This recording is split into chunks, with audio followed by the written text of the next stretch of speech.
हे भगवान, हे भगवान, हे भगवान, ये कैसा जीवन मुझे दिया है आपने।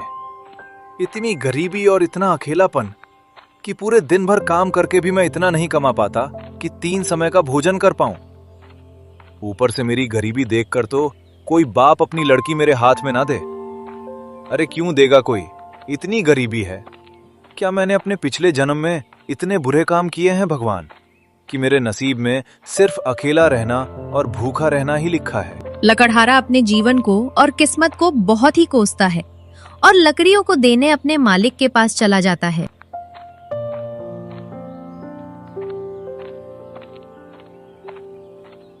क्या बात है रघु, मुझे तुझसे यही उम्मीद थी। वैसे तो तू किसी काम का है नहीं, ऊपर से गरीब और फटीचर है। तुझे कोई काम पर रखना तो चाहता नहीं है, पर हाँ, तू ये लकड़ियां लाने का काम तो बखूबी करता है, मेरा अच्छा काम करता है। इसीलिए आज मैं काफी खुश हूं। ये ले, 5 तांबे के सिक्के रख और दफा हो जा यहां से। और हाँ, कल लकड़ियां चाहिए, मुझे समय पर दे जाना, ठीक है? चल जा। जी मालिक। अरे भाई, ये क्या? उसने इतनी मेहनत की, जंगल जाकर लकड़ियां लेकर आया और तूने उसे सिर्फ 5 तांबे के सिक्के दे दिए हैं। अरे ये तो बहुत कम है। इससे तो उसका दिन भर का गुजारा भी मुश्किल से होता होगा। क्यों? अरे क्या है ना कि वो थोड़ा मूर्ख किस्म का आदमी है। उसे पता ही नहीं है कि किस काम के कितने पैसे मिलते हैं और कितने नहीं। और दुनिया का नियम है भैया, मूर्ख और कमजोरों को तो शुरू से ही दबाया जाता है। और फिर मैं अपना फायदा देखूं कि इन जैसे मूर्खों का। अरे वो सब तो ठीक है कि तूने इसे ठग लिया क्योंकि ये मूर्ख है, लेकिन क्या इसके परिवार वाले भी मूर्ख हैं जो कुछ नहीं कहते इसे? अरे कैसे कहेंगे, जब कोई परिवार होगा तब तो कहेगा ना। अरे बचपन में ही इसके माँ बाप चल बसे थे और गरीबी के कारण इसकी शादी नहीं हो पा रही। अब ये बेचारा करे भी तो करे क्या। बचपन में मैंने ही इसे सहारा दिया था और बचपन से ही ये मेरे लिए काम करता आ रहा है। इसे दुनियादारी के बारे में कुछ नहीं पता है। तू ना बहुत घटिया इंसान है यार। मतलब इतने साल से ये तेरे लिए इतने कम पैसों में काम कर रहा है। इससे ज्यादा तो भिखारी कमा लेते हैं एक जगह पर। रघु उन 5 तांबे के सिक्कों को देखता है और उसकी आंखों में आंसू आ जाते हैं। 5 तांबे के सिक्के? कितने दिनों के बाद मालिक ने मुझे पूरे 5 तांबे के सिक्के दिए, वरना तो रोज मुझे 3 तांबे के सिक्के से ही काम चलाना पड़ता है। हाँ, ऐसे ही मेहनत करूंगा तो मुझे पूरा विश्वास है कि मालिक एक दिन मेरी तनख्वाह जरूर बढ़ा देंगे। 5 या 6 सिक्के कर देंगे। हाँ, क्या पता 8 सिक्के भी कर दें। अरे नहीं, मुझे इतने भी बड़े बड़े सपने नहीं देखने चाहिए। जो मिलता है उसी में खुश रहना चाहिए। कल मैं और अंदर तक जाऊंगा और अच्छी से अच्छी लकड़ियां काट के लाऊंगा। अंदर जानवरों और सांपों का थोड़ा खतरा तो है, पर अगर तरक्की करनी है और ऐसे घटिया जीवन नहीं जीना है तो ये जोखिम तो उठाना ही पड़ेगा।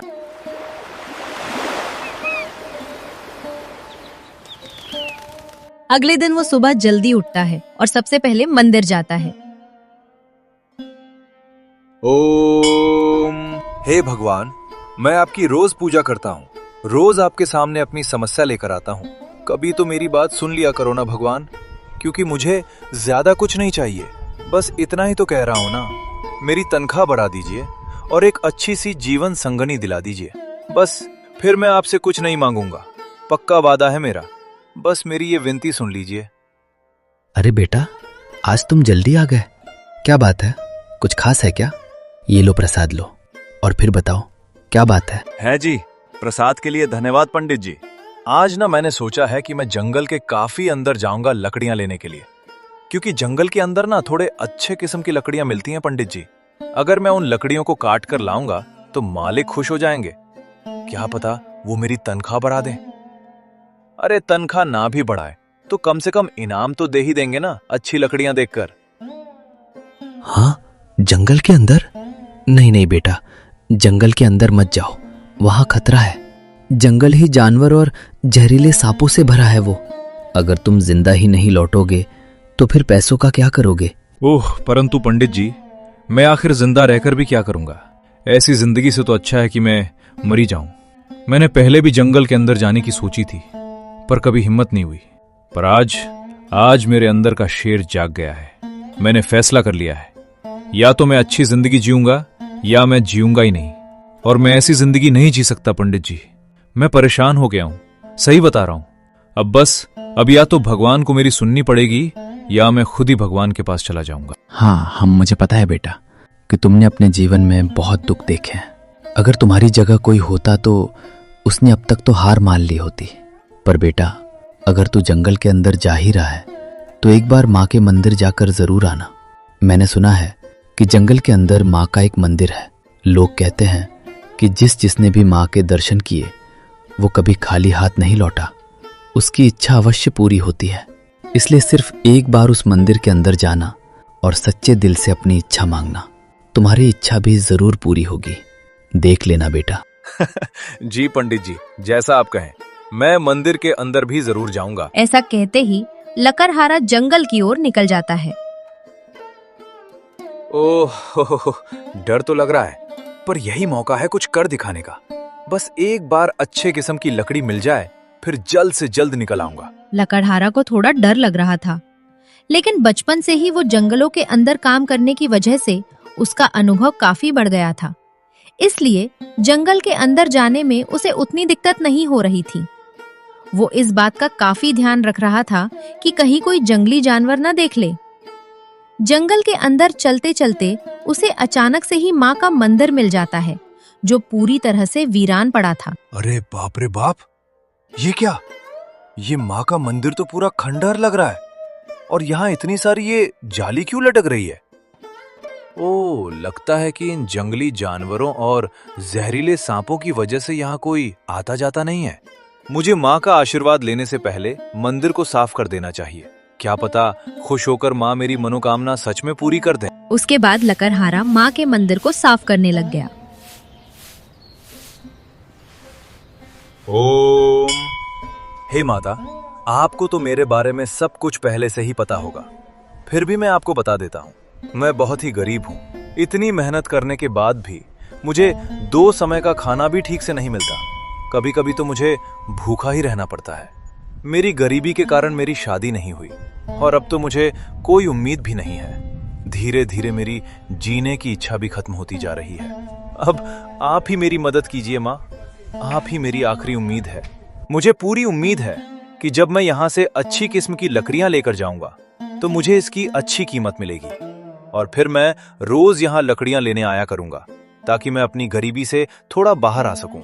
और जब मैं लकड़ियां लेने आऊंगा ना माँ, तो मैं आपके मंदिर भी जरूर आऊंगा, और रोज यहाँ की सफाई भी करूंगा और आपकी पूजा भी करूंगा। बस आप ना मेरे ऊपर अपना आशीर्वाद बनाए रखना माँ। जय माता दी।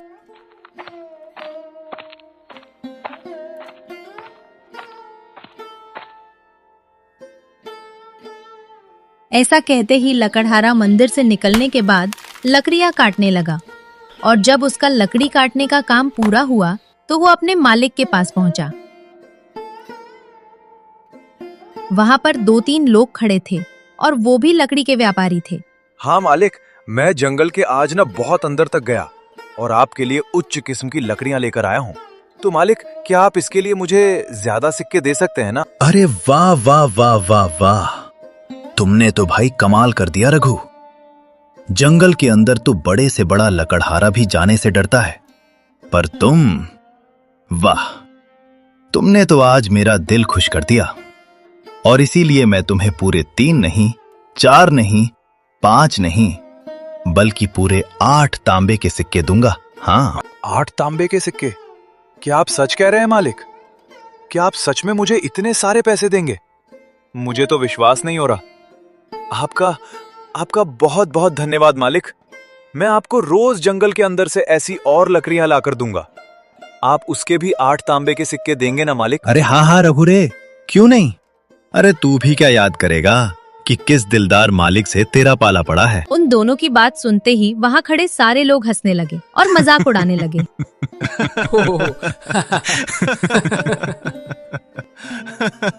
मालिक, ये सब लोग हंस क्यों रहे हैं? यहाँ कोई हास पर हास चल रहा है क्या?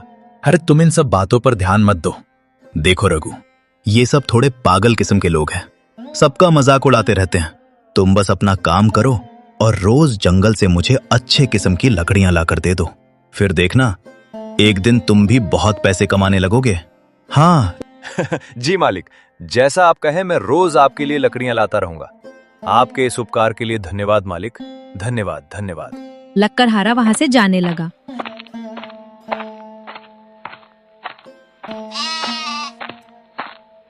तभी रास्ते में उसे एक व्यापारी मिलने आता है। ए भैया, ए सुनो सुनो, ये बताओ, क्या तुमने अभी अभी जो लकड़ियां बेची है वो सिर्फ 8 तांबे में बेच दी? क्या वो सच में तुम जंगल के अंदर से लाए थे? हैं? जी हाँ, पर क्यों? मैंने कुछ गलत कर दिया क्या? अरे गलत क्या कहूं मैं? तुमने कितनी बड़ी गलती की है तुम्हें पता भी है? अरे तुम सोच भी नहीं सकते, इतनी बड़ी गलती कर दी है तुमने। है क्या? मुझे नहीं पता था कि जंगल के अंदर की लकड़ियों को लाने की सख्त मनाही है। मुझे किसी ने बताया नहीं। देखिए, कृपया मुझे माफ कर दीजिए। मैं सच में आगे से ऐसी गलती कभी नहीं करूंगा। अरे अपने सपने में भी नहीं करूंगा।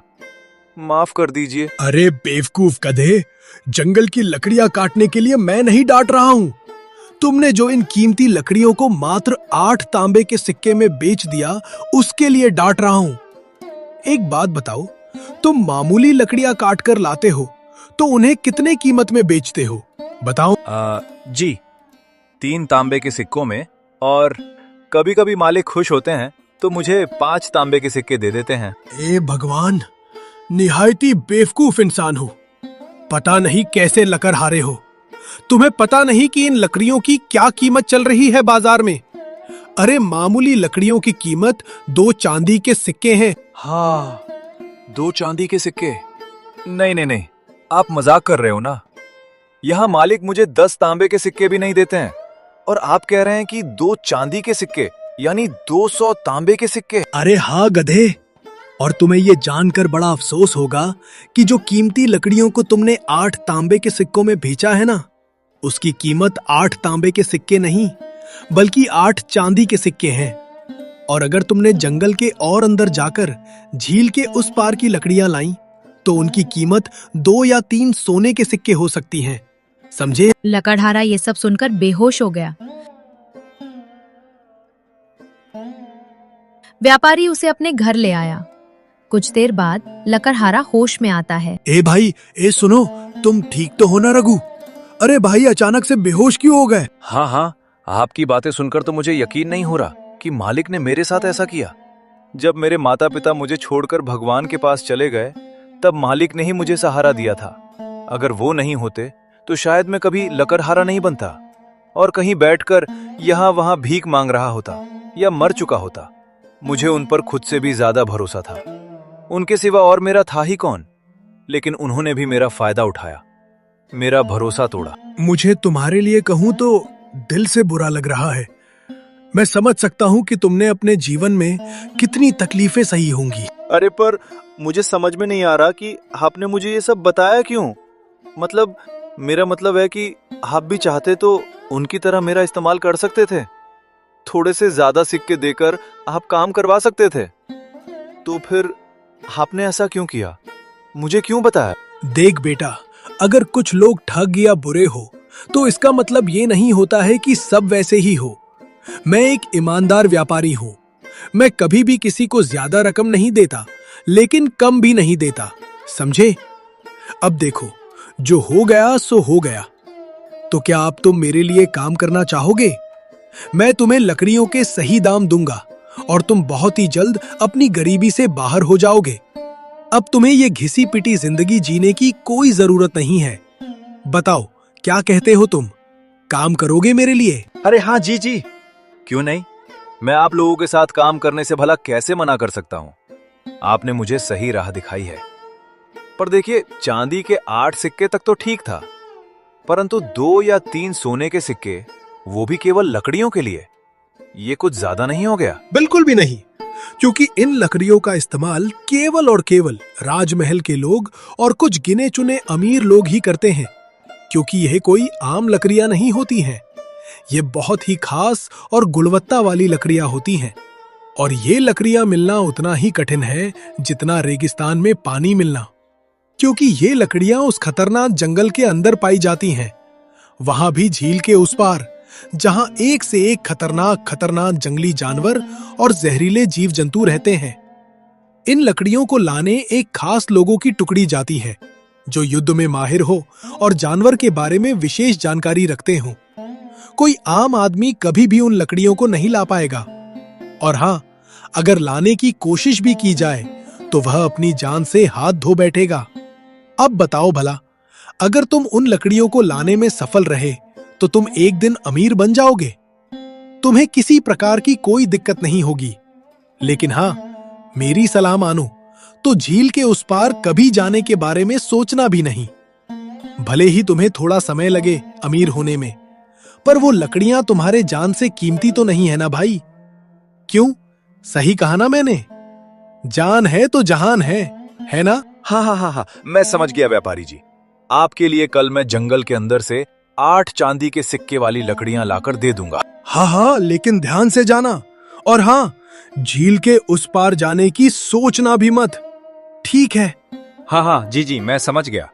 आपका बहुत बहुत धन्यवाद व्यापारी जी।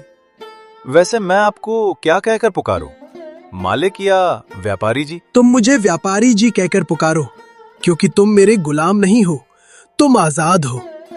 तुम भी एक व्यापारी हो जो अपना सामान किसी को बेचता है मेरी तरह, समझे? और हाँ, आज तुम मेरे ही घर पर रुक जाओ, कल चले जाना। मेरी पत्नी काफी अच्छा भोजन बनाती है।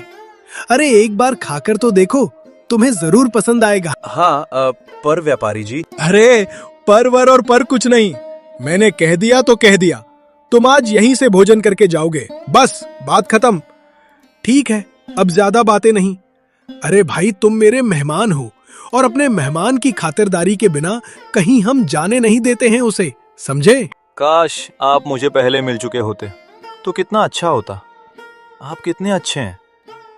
मुझे बहुत खुशी हुई कि आप जैसे सच्चे और अच्छे लोग अब भी मौजूद हैं।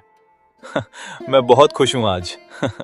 अगर आप सबका हो चुका हो तो खाना खा लीजिए, वरना आप सबकी बातें तो चलती रहेंगी, लेकिन उस चक्कर में खाना ठंडा हो जाएगा। अरे हाँ हाँ भाग्यवान, हम भी आते हैं भोजन करने। अरे तुम खाना तो परोसो। देखना, तुम्हारे खाना परोसने से पहले ही हम आसन में विराजमान हो जाएंगे। हाँ हाँ ठीक है, अभी परोसती हूँ। अब चलो भाई रघु, हाथ धो लो, वरना मेरी बीवी हम दोनों को धो डालेगी।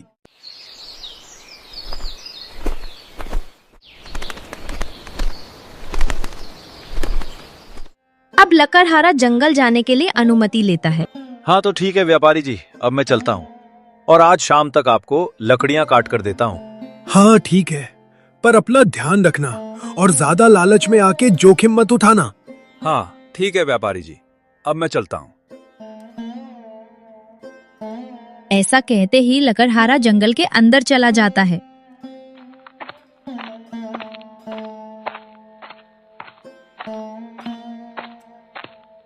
और सबसे पहले माँ के मंदिर जाता है। जय माता दी। माँ देखो, मैं आ गया, और मुझे यकीन नहीं हो रहा कि मेरी जिंदगी बदल गई है। मुझे पता है ये सब आपकी ही कृपा से हुआ है। मुझे तो लगा था कि ये सब एक अफवाह होगी, लेकिन यहाँ तो जो भी आता है उसकी मनोकामना सच में पूरी हो जाती है। आप धन्य हैं माँ, धन्य है। मैं आज तो आपके लिए कुछ लेकर नहीं आ पाया, परंतु हाँ, लकड़ियां काटने के बाद मुझे जो पैसे मिलेंगे ना, तब मैं आपके लिए जरूर कुछ खरीद कर लाऊंगा। आज के लिए आप मेरी भक्ति और मेरी पूजा से ही काम चला लीजिए। चलिए, जय माता दी।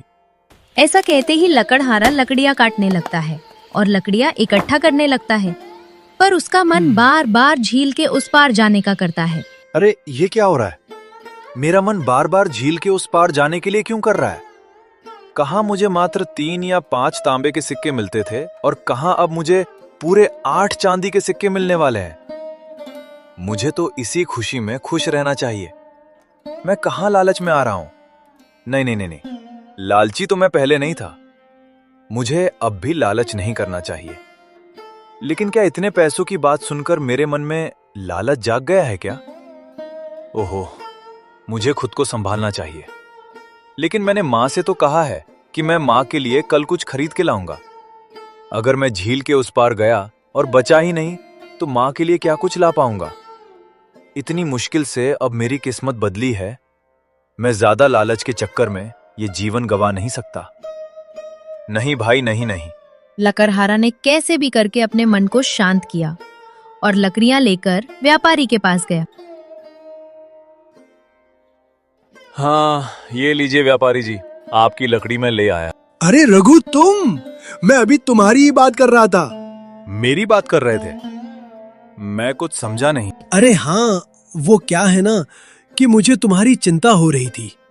अब देखो, तुम इतने गरीब हो और अचानक से तुम्हें पता चलता है कि तुम लकड़ियां बेचकर भी अमीर बन सकते हो, तो तुम कहीं इस लालच में झील के उस पार ना चले जाओ। बस यही सोचकर मैं चिंता कर रहा था। आप तो सच में कितने अच्छे हैं। आप तो मुझसे कल ही मिले हैं, पर आप मुझे अपने परिवार की तरह ही चिंता कर रहे हैं, जैसे कि मैं आपका कोई अपना हूँ। अरे और नहीं तो क्या, अपने नहीं हो तो अपने बन जाओगे। अपना बन जाऊंगा? मैं कुछ समझा नहीं व्यापारी जी। अरे हाँ, देखो मेरी भतीजी है, मैं उसके लिए रिश्ता खोज रहा हूँ और तुम उसके लिए एकदम योग्य लड़के हो। देखो, मैं मानता हूँ तुम थोड़े बेवकूफ हो, लेकिन दिल के बहुत अच्छे हो और तुम्हारा व्यवहार भी काफी अच्छा है। तुम मेरी भतीजी का पूरा ध्यान रखोगे, मुझे पूरा यकीन है। और अब तो तुम मोटा पैसा भी कमाने लग गए हो। इन पैसों से तुम कुछ ही दिनों में एक घर खरीद पाओगे और आराम की जिंदगी जी पाओगे। हाँ हाँ, ये आप कैसी बातें कर रहे हैं व्यापारी जी? मुझे नहीं लगता कि मैं इस रिश्ते के लायक। अरे तुम हो, और वैसे भी तुमने भगवान से शिकायत की थी कि तुम्हारी शादी नहीं हो रही, तो आप क्यों मना कर रहे हो? देखो लड़के, तुम्हें आगे चलकर तो किसी न किसी से शादी करनी ही है, तो मेरी भतीजी से कर लो। वो दिखने में भी काफी सुंदर है और खाना बनाने की बात तो पूछो ही मत। ओए होए होए होए, इतना स्वादिष्ट बनाती है, इतना कि तुम रोक नहीं पाओगे अपने आप को। हाँ, ये बिल्कुल सही कह रहे हैं। मुझे आप एकदम सही वर लगते हो। अच्छा, अगर आप सब बोल रहे हैं तो ठीक है, मैं राजी हूँ। बताइए, कब करनी है शादी? अरे इतनी भी क्या जल्दी है? आप पहले अपने लिए घर तो खरीद लें। बिना घर के आप अपनी पत्नी को कहाँ रखेंगे? क्या आप चाहते हैं कि आपकी पत्नी झोपड़ी में रहे? हाँ, आप सही कह रहे हैं।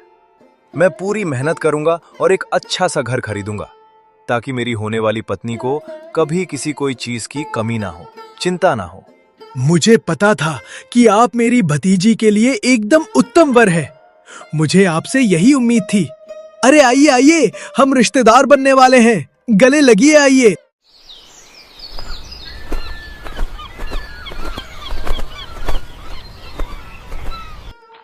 और अगले दिन सुबह उठकर लकड़हारा सबसे पहले माँ के लिए फूलों की माला खरीदता है और प्रसाद चढ़ाने के लिए फल भी खरीदता है। और लकड़हारा फिर से जंगल की ओर निकल जाता है। जय माता दी, जय माता दी। माँ, जैसा कि मैंने आपसे वादा किया था कि मैं आपके लिए माला लेकर आया हूँ। ये देखिए, ये मैं आपको चढ़ाता हूँ, और मैं आपके लिए फल भी लेकर आया हूँ। लकड़हारा माँ को माला और फल चढ़ाता है और कहता है, मुझे समझ नहीं आ रहा माँ कि मैं आपका कैसे शुक्रिया अदा करूं। जब से आपके इस मंदिर में आया हूं ना, हाँ, मेरी तो किस्मत ही बदल गई है माँ। अब बहुत ही जल्दी मेरी शादी होने वाली है और मेरी सारी मनोकामना पूरी हो जाएगी। पर मैं चाहता हूं कि सिर्फ मेरी ही इच्छा पूरी ना हो, बल्कि मेरी पत्नी की भी हर इच्छा पूरी हो। और उसके लिए मैं हर वो काम करूंगा जिससे मेरी पत्नी एक रानी की जिंदगी जी सके, मुझे कितना भी खतरा क्यों ना उठाना पड़े। इसीलिए माँ, मैंने तय किया है कि मैं झील के उस पार जाना चाहता हूं, ताकि जल्द से जल्द अमीर बन सकूं और अपनी पत्नी का ध्यान रख सकूं। हाँ, चलो माँ, जय माता दी। ऐसा कहते ही वो झील के उस पार चला गया।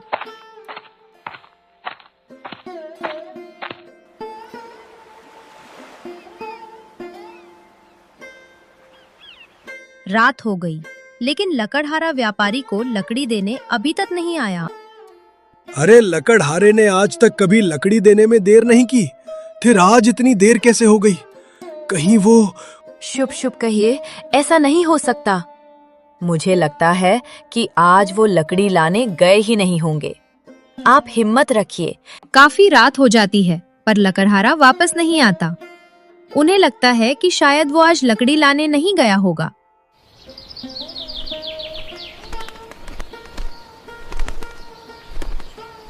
फिर सुबह हो जाती है। व्यापारी लकड़हारा की झोपड़ी पर जाता है, लेकिन उसे लकड़हारा नहीं मिलता। अब उनका शक यकीन में बदलने लगा। ओहो, ये मेरी ही गलती थी। ये मैंने क्या कर दिया? मुझे बताना ही नहीं चाहिए था झील के उस पार की लकड़ियों के बारे में। हे भगवान, ये मैंने क्या कर दिया? व्यापारी घर वापस आता है और अपनी पत्नी को सारी बात बताता है। वो सब चिंता में पड़ गए। अब रात हो चली है। अब उन्हें विश्वास हो चुका है कि अब वो लकड़हारा जिंदा नहीं है।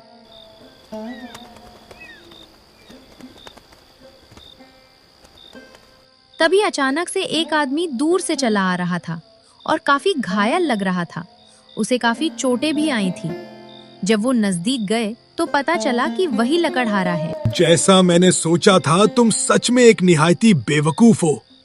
अरे मैंने तुम्हें मना किया था ना, तो तुम क्यों गए झील के उस पार? हैं? दिमाग खराब है क्या तुम्हारा? देखिए, मैंने ये सब अपनी होने वाली पत्नी के लिए किया। मैंने बस अपना फर्ज निभाया और कुछ नहीं। लकड़हारा के ऐसे कहते ही वो बेहोश हो गया। व्यापारी उसे वैद्य के पास ले गया। अच्छा है, इसे कोई गहरी चोट नहीं लगी। ये बहुत ही भाग्यशाली है कि झील के उस पार जाकर भी बच गया, वो भी अकेले जाकर बच गया। भले ही लकड़हारा मरते मरते बचा हो, लेकिन उसने इतनी लकड़ियां पाली कि अब उसने पूरे 5 सोने के सिक्के कमा लिए थे और अगले ही दिन एक आलीशान घर खरीद लिया था और अब वो खुशी से अपना जीवन जीने लगा। अगर आपको हमारी कहानी पसंद आई हो तो हमारे चैनल हॉलिडे टून्स को सब्सक्राइब जरूर करें। आपका प्यार और सहयोग हमें ऐसी ही नई नई कहानियां बनाने की प्रेरणा देता है। धन्यवाद।